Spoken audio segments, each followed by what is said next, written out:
Hi hello నమస్తే. నేను మీ కట్టా కార్తీక్. అన్నీ ఉన్న అల్లుడి నోట్లో శని అంటారు. అలా ఉంది తెలంగాణ కాంగ్రెస్ క్యాడర్ పరిస్థితి. చేతిలో అధికారం ఉంది. కానీ రైతుల్లోకి, గ్రామాల్లోకి వెళ్ళలేని పరిస్థితి. ఎమ్మెల్యేలైతే ముఖం చాటేసే పరిస్థితి. కోమటిరెడ్డి రాజగోపాల్ రెడ్డి మాటల్లో చెప్పాలంటే గ్రామాల్లోకి పోతే సంక్షేమ పథకాల మీద రైతులు నిలదీస్తున్నారు. రుణమాఫీ ఇప్పటివరకు పూర్తి స్థాయిలో కాలే. రైతు భరోసా ఇంతవరకు అందరికీ పల్లె. తర్వాత కనీసం సన్నాలకి బోనస్ ధర అన్నారు, అది కూడా అందరు రైతులకి అందలేదు. రైతు రుణమాఫీ కేవలం 70% మందికి, బోనసులు కేవలం 50% మందికి, రైతు భరోసా కేవలం 10% మందికి మాత్రం అందాయి. ఇది రైతాంగంలో కాంగ్రెస్ ప్రభుత్వం మీద తీవ్రమైనటువంటి వ్యతిరేకత కారణమవుతున్నటువంటి మాట. రేవంత్ రెడ్డి గారు అధికారంలోకి వచ్చి తన ముఖ్యమంత్రి అయ్యి 1 ఇయర్ దాటిపోయింది. 1 ఇయర్ పాటు ఎలాంటి అంటే 2024లో ఎలాంటి రైతు భరోసాను ఇవ్వలేదు. 2025 జనవరి 26వ తారీఖు లాంఛనంగా కొడంగల్ నియోజకవర్గంలో రేవంత్ రెడ్డి గారి సొంత నియోజకవర్గంలో, ముఖ్యమంత్రి గారి నియోజకవర్గంలో రైతు భరోసా కార్యక్రమాన్ని స్టార్ట్ చేయడం జరిగింది. ఆ రోజు చెప్పిన మాట ఏంటి అంటే, ఇవాళ ఆదివారం జనవరి 26 బ్యాంకులకు హాలిడే కావటం ఫలితంగా ఇవాళ అందరి అకౌంట్లో డబ్బులు పడట్లేదు. 27వ తారీఖు నుంచి, 27 అని కూడా అనలేదు, 26 అర్ధరాత్రి నుంచి అందరి అకౌంట్లో కూడా టకీమని డబ్బులు పడిపోతాయి అని చెప్పారు. రైతుల్లో ఒక్కసారిగా ఉత్సాహం వచ్చింది. ఈనాలుగా రైతు భరోసా లేదు, రాలేదు అనుకుంటుంటే ఒక్కసారిగా ఇస్తానని రేవంత్ రెడ్డి గారు చెప్పడం ఫలితంగా ఒకంత ఆశ, ఉత్సాహం వచ్చింది. నిజానికి రైతు బంధు ఒకప్పుడు కేసీఆర్ 10,000 ఇస్తుండేవాళ్ళు. 15,000 ఇస్తామని చెప్పేసి రేవంత్ రెడ్డి హామీగా ఇచ్చి ఎన్నికల్లో గెలిచారు. కానీ 15,000 ఇప్పుడు ఇచ్చే పరిస్థితి లేదు, బడ్జెట్ కారణంగా 12,000 ఇస్తామన్నారు. సరే, వచ్చినోడి కాడికి అంటే సచ్చినోడికి వచ్చిందే కట్నం అంటారు కదా, ఆ రకంగా సరే కానీ అని ఎంతో కొంత ఇవ్వని, అసలు లేకున్న దానికంటే కూడా వచ్చిందే చాలు అని చెప్పేసి అనుకున్నటువంటి రైతాంగం సరే అని చెప్పేసి ఒప్పుకుంది. 12,000 కోసం వెయిట్ చేసింది. మళ్ళీ ఆ మాట చెప్పినటువంటి గంటలోనే లేదు మార్చి 31 లోపు అందరి అకౌంట్లో వేస్తామని మార్చి 31 డెడ్ లైన్గా పెట్టారు. అంటే ఉత్సాహం వచ్చిన గంటలోనే మళ్ళా తెలంగాణ రైతాంగాన్ని నిరుత్సాహపరిచారు. ఇప్పటి వరకు రుణమాఫీ రానటువంటి వాళ్ళు, బోనసులు పడినటువంటి వాళ్ళు, రైతు భరోసా రానటువంటి వాళ్ళు ఇప్పుడు చాలా నిరుత్సాహంలో గ్రామాల్లో ఉన్నటువంటి పరిస్థితి. రైతాంగం కదిలిస్తే కాంగ్రెస్లను కొట్టే పరిస్థితి. ఈ పరిస్థితి నిజానికి అధికారం ఉన్నటువంటి కాంగ్రెస్ పార్టీ చాలా ఇబ్బందికరమైనటువంటి రాజకీయ వాతావరణాన్ని కల్పిస్తూ ఉంది. ఇప్పటివరకు జనవరి 26వ తారీఖు ప్రోగ్రాం లాంచ్ అయింది. సరే, మార్చి 31 డెడ్ లైన్ పెట్టినప్పటికీ అందరూ అనుకుంది ఏంటంటే ఇప్పటి వరకు రైతు భరోసా ఎవరి అకౌంట్లో వేయలేదు కాబట్టి, ఇప్పుడే ప్రోగ్రాం లాంచ్ చేశారు కాబట్టి ఎంత డెడ్ లైన్ పెట్టినా సరే పెద్ద ఎకరాల్లో ఆపుతారు, కనీసం 5 ఎకరాల్లో 10-15 రోజుల్లో వేసేస్తారు, ముందుగా ఒక 5 ఎకరాలు ఎంచుకొని అందరికీ వేసేస్తారు అని చెప్పేసి అందరూ భావించారు. జనవరి 26 ప్రోగ్రాం లాంచ్ అయితే ఫిబ్రవరి 10వ తారీఖు 15 రోజులు గడువు అయిపోయింది. కానీ కేవలం ఒక్క ఎకరానికి ఇప్పటివరకు రైతు భరోసా పడింది. 1 ఎకరం భూమి ఉన్న వాళ్ళకి మాత్రమే రైతు భరోసా పడింది. కేవలం 1000 కోట్ల చేంజే ఇప్పటివరకు రైతు భరోసా పడింది. మొత్తంగా 10,000 కోట్ల వరకు రైతు భరోసా పడాల్సి ఉంది. అంటే కేవలం 1%, 1.5% మాత్రమే రైతు భరోసా డబ్బులు పడ్డాయి. అంటే 1,41,00,000 ఎకరాలకి రైతు భరోసా పడాల్సి ఉంది.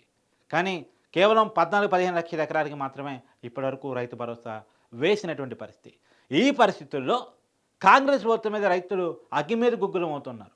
2 ఎకరాలు ఉన్న వాళ్ళకి ఎప్పుడు వేస్తారు, 3 ఎకరాలు ఉన్న వాళ్ళకి ఎప్పుడు వేస్తారు, 5 ఎకరాల లోపు ఉన్నటువంటి వాళ్ళకి ఎప్పుడు వేస్తారు, మిగతా పైన ఉన్నటువంటి వాళ్ళకి ఎప్పుడు వేస్తారు. నిజానికి 5 ఎకరాల కింద ఉన్నటువంటి వాళ్ళంతా కూడా చిన్నకారు రైతులు. గతంలో రైతు బంధు అని బీఆర్ఎస్ ఇచ్చిన, రైతు భరోసాని ఇప్పుడు కాంగ్రెస్ ఇస్తున్నా, దాని యొక్క ఉద్దేశం పెట్టుబడి సహాయం. అంటే పెట్టుబడి పెట్టే సాయంలో రైతు దగ్గర డబ్బులు ఉండొచ్చు, ఉండకపోవచ్చు కాబట్టి ప్రభుత్వం నుంచి చేసే సహాయం. ఇప్పుడు పెట్టుబడి పెట్టే సమయం నాటేశారు, అంటే ఇప్పుడు ఆ పెట్టుబడి పెట్టేటువంటి సమయంలో ప్రభుత్వం నుంచి సహాయం అందకపోవటం ఫలితంగా రైతాంగం చాలా నీరసంగా కనపడుతూ ఉంది తెలంగాణలో.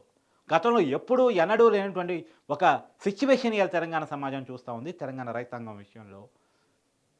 ఇది నిజానికి కాంగ్రెస్ క్యాడర్ కూడా చాలా ఇబ్బందికరంగా ఉంది. ఒకేపు అధికారం ఉంది, లోకల్ బాడీలన్నీ కైవసం చేసుకోవచ్చు. ఒకడు బీఆర్ఎస్ అధికారంలో ఉన్న సమయంలో సర్పంచు, ఎంపీటీసీ, జడ్పీటీసీ, మున్సిపాలిటీలు, కార్పొరేషన్లు అన్నీ తమ కైవసం చేసుకుంటుండేది. ఎలక్షన్స్ వచ్చాయంటే సారు డబ్బులు పండగ. అప్పటి వరకు పెండింగ్లు ఉన్న డబ్బులన్నీ కూడా ఒకసారి కొమ్మరిచ్చేది. కానీ ఎన్నికల నోటిఫికేషన్ ఇంకో 4-5 రోజుల్లో అంటున్నారు, ఇంకో వారంలో అంటున్నారు. ఒకవేళ ఆ వారంలో ఎన్నికల నోటిఫికేషన్ వస్తే ఉన్న పథకాలన్నీ ఆగిపోతాయి కూడా అంటున్నారు. ఇందిరమ్మ ఇల్లు ఇప్పటికే ఆగిపోతాయి, ఎన్నికల నోటిఫికేషన్ పూర్తయిన తర్వాతే ఇప్పటికే ఎమ్మెల్సీ నోటిఫికేషన్ వచ్చింది కాబట్టి ఇందిరా మీరు ఆపుతున్నారు అని చెప్పేసి ప్రచారం నడుస్తున్నటువంటి సమయంలో ఈ రైతు భరోసా కూడా ఎన్నికల కోడ్ పేరు చెప్పి ఆపుతారా? ఇప్పటి వరకు వేయనటువంటి డబ్బులు ఇంకెప్పుడు వేస్తారు? అసలు ప్రభుత్వం రైతులను ఆదుకునేటువంటి పరిస్థితిలో ఉందా లేదా అనేటువంటిది తెలంగాణ రైతాంగంలో చాలా పెద్ద అనుమానం కలుగుతూ ఉంది. గ్రామస్థాయిలో ఎమ్మెల్యేలు చాలా ఇబ్బంది పడుతూ ఉన్నారు. కేవలం ఈ పరిస్థితుల్లోనే కాంగ్రెస్లో అసమ్మతి పెద్ద ఎత్తున వస్తూ ఉంది. ఒకేపేమో దేశవ్యాప్తంగా ఎదురవుతున్న పరాజయాలు, కాంగ్రెస్ మళ్ళా ఢిల్లీలో అధికారంలో కేంద్రంలో వస్తా రాదా అనే అనుమానాలు. ఆ పరిస్థితుల్లో ఇంకోవైపు ఎట్టి పరిస్థితుల్లో కాంగ్రెస్ ప్రభుత్వాన్ని పడేయడానికి ఒకవైపు బీజేపీ, మరొక బీఆర్ఎస్ తమ ప్రయత్నాలు తమవి. ఇంకా కాంగ్రెస్ అధికారంలో ఉంటే ఆ రెండు పార్టీలకి నచ్చదు. ఈ పరిస్థితుల్లో కాంగ్రెస్ ప్రభుత్వాన్ని కాపాడుకోవాలంటే ప్రజల్లో కాంగ్రెస్ పట్ల ఒక ఇమేజ్ని బిల్డప్ చేసుకోవాలి. కానీ ప్రజల్లో కనుక ఇమేజ్ బిల్డప్ అవుతే ఎమ్మెల్యేలు ఆగమన్నా ఆగరు కాంగ్రెస్లో. గతంలో కాంగ్రెస్ ప్రభుత్వాలు పడిపోయిన సందర్భాలు అనేకం ఈ దేశంలో. మన పక్కనే ఉన్నటువంటి కర్ణాటకలో గతంలో పడిపోయింది, ఇప్పుడంటే ఉంది ఇంకా. అనేక ఉదాహరణలు కాంగ్రెస్ ప్రభుత్వాలు పడిపోవటం అనేటువంటిది. కాబట్టి చాలా జాగ్రత్తగా నిశ్చితంగా అడుగులు వేస్తూ జనంలో ఇమేజ్ని పెంచుకుంటూ ప్రజలకు చేరువవుతూ ప్రజలకు ఇచ్చినటువంటి హామీని నెరవేరుస్తూ ఉంటే తప్ప కాంగ్రెస్ ప్రభుత్వం మనగలిగే పరిస్థితి లేదు. లేకపోతే 25 చివరి నాటికి కాంగ్రెస్ ప్రభుత్వం డమాలంటది. కాంగ్రెస్ ఏం పెద్ద 80 మంది ఎమ్మెల్యేలతో 90 మంది ఎమ్మెల్యేలతో లేదు. కాంగ్రెస్ కేవలం 65 మంది ఎమ్మెల్యేలతో ఉంది. సిపిఐకి ఒక ఎమ్మెల్యే ఉన్నారు. మొత్తం 66 మంది ఎమ్మెల్యేలు. అంటే బీఆర్ఎస్ నుంచి 10 మంది జాయిన్ అయ్యారు, అది వేరే విషయం. ఆ 10 మంది ఎప్పుడు ఉంటారో ఎప్పుడు మళ్ళీ వెనక్కి వెళ్ళిపోతారో తెలియదు. వాళ్ళు మన సపరేట్ మీటింగ్ కూడా పెట్టుకున్నారు. ఆ 10 మందిని నమ్ముకునే పరిస్థితి లేదు. వాళ్ళు అవసరం కోసం వచ్చారు, అవసరం లేదనుకుంటే వెనక్కి వెళ్ళిపోతారు. ఇక రాజకీయాల్లో అవసరాలు వ్యాపార వాణిజ్యాలు తప్ప నిజాయితీలు ఏమి లేవు కదా ఇవాళ. అందులోనూ పొంగిరెడ్డి శ్రీనివాసరెడ్డి లాంటి వాళ్ళు కాంగ్రెస్ గెలుస్తుంది అనుకుని వచ్చారు. నిజానికి గెలిచింది. వాళ్ళు సర్వే చేయించుకొని కాంగ్రెస్ పార్టీలోకి వచ్చారు. రేపు కాంగ్రెస్ పార్టీ మునిగిపోయే పడవ అని తెలుసుకున్న రోజు, ఇక్కడ ప్రభుత్వం ఉండదు అనుకుని తెలుసుకున్న రోజు ఆయన కొంతమంది ఎమ్మెల్యేలతో బీజేపీలో పోవడని లేదు కోమరెడ్డి బ్రదర్స్ బీఆర్ఎస్లో కొంతమంది ఎమ్మెల్యేలతో పోరని కాదు. చెప్పలేము. కాంగ్రెస్లో ఎప్పుడు ఏదైనా జరగవచ్చు. అది కాంగ్రెస్కి మాత్రమే సాధ్యం. మిగతా పార్టీల కంటే చీలికలు తొందరగా కాంగ్రెస్లో వస్తాయి. ఎందుకంటే ఎవరికి వాళ్ళకే వర్గాలు ఉంటాయి. ఇప్పటికే చాలామంది ప్రచారం బట్టి ఆల్రెడీ కేసీఆర్తో టచ్లోనే ఉన్నారు, ఉత్తమ్ కేసీఆర్తో టచ్లోనే ఉన్నారు. ఇక్కడ ఉన్నటువంటి డిప్యూటీ సీఎం పదవి అక్కడ ఇస్తానంటే కొంతమంది ఎమ్మెల్యేలతో పోరని గ్యారంటీ ఏంటి? ప్రయారిటీ ఇస్తామంటే గతంలో పీసీ అధ్యక్షుడిగా పనిచేసిన ప్రతి ఒక్కళ్ళు కూడా బీఆర్ఎస్లోకి పోయిన వాళ్ళే. ఇప్పుడు ఉత్తమ్ తప్ప. మరి ఉత్తమ్ మాత్రం పోడా అంటే పోడని గ్యారంటీ ఏంటి? ఇప్పటికే జరుగుతున్న ప్రచారం గతం నుంచి కేసీఆర్తో ఉత్తమ్ కుమార్ రెడ్డి టచ్లోనే ఉన్నాడు. కాంగ్రెస్ పార్టీ అధికారంలోకి వచ్చింది కాబట్టి ఇక్కడ మిగిలాడు, లేకపోతే ఇప్పుడో పార్టీ మారి ఉండేవాడు అనేటువంటిది ప్రచారం. తనకి తన భార్యకి టికెట్ వచ్చింది, తనకి మంత్రి పదవి వచ్చింది, పార్టీ అధికారంలోకి రావటం, ఇవన్నీ రకరకాల పరిణామాల ఫలితంగా ఉన్నాడు అనేటువంటిది. కానీ కాంగ్రెస్ ప్రభుత్వం పడిపోతుంది, కాంగ్రెస్ ప్రభుత్వం నిలబెట్టుకునే పరిస్థితి లేదు, ఎమ్మెల్యేలు చేజారిపోయే పరిస్థితి ఉంది, జనంలో వ్యతిరేకత వస్తూ ఉంది, జనం ఇంకోసారి కాంగ్రెస్ అధికారం ఇచ్చే పరిస్థితి లేదు, జనంలో ఇచ్చిన హామీల పట్ల వ్యతిరేకత కనపడతా ఉంది, జనంలోకి పోయే పరిస్థితి లేదు అని కనపడ్డప్పుడు ఎవరు ఉండటానికి ముందుకు రారు. గతంలో వీళ్ళంతా రకరకాల పార్టీలు మారినోళ్ళు ఇవాళ కాంగ్రెస్లో ఉన్నారు కదా. ఎవరు ఎక్కడి శాస్త్రం? కాబట్టి ఇప్పుడు రేవంత్ రెడ్డి గారికి ముందున్నటువంటి ఆప్షన్ ఒకటే. ఈ రేవంత్ రెడ్డి గారిని ముఖ్యమంత్రి చేసినా, కాంగ్రెస్ పార్టీలకు అధికారం తీసుకొచ్చినా రైతాంగం పట్ల ఇచ్చిన హామీని నిలబెట్టుకోవటం. అది కూడా అతి త్వరగా. ఇప్పటికే చాలా లేట్ అయింది అనేటువంటిది. 2 లక్షలకు పైగా హామీ ఇచ్చినటువంటి, అంటే 2 లక్షలకు పైగా ఉన్నటువంటి రుణాలను కూడా 2 లక్షల వరకు మాఫీ చేస్తే కొంత రైతాంగంలో ఉపశమనం దక్కుతుంది. రైతు భరోసా చేస్తే ఉపశమనం దక్కుతుంది.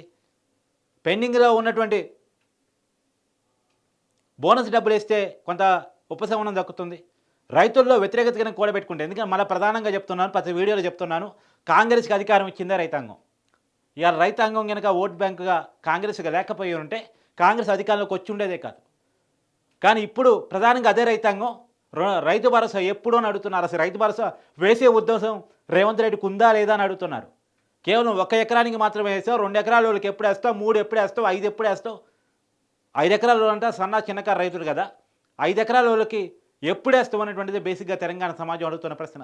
అసలు రైతు భరోసా ఉంటుందా, మళ్ళా ఎన్నికల కోడి పేరు చెప్పి వాయిదా వేస్తారా అనేటువంటిది బేసిక్గా తెలంగాణ రైతాంగం కాంగ్రెస్ ప్రభుత్వాన్ని అడుగుతున్న ప్రశ్న. మరి సమాధానం పార్టీ నుంచి వస్తా రాదా చూడాలి.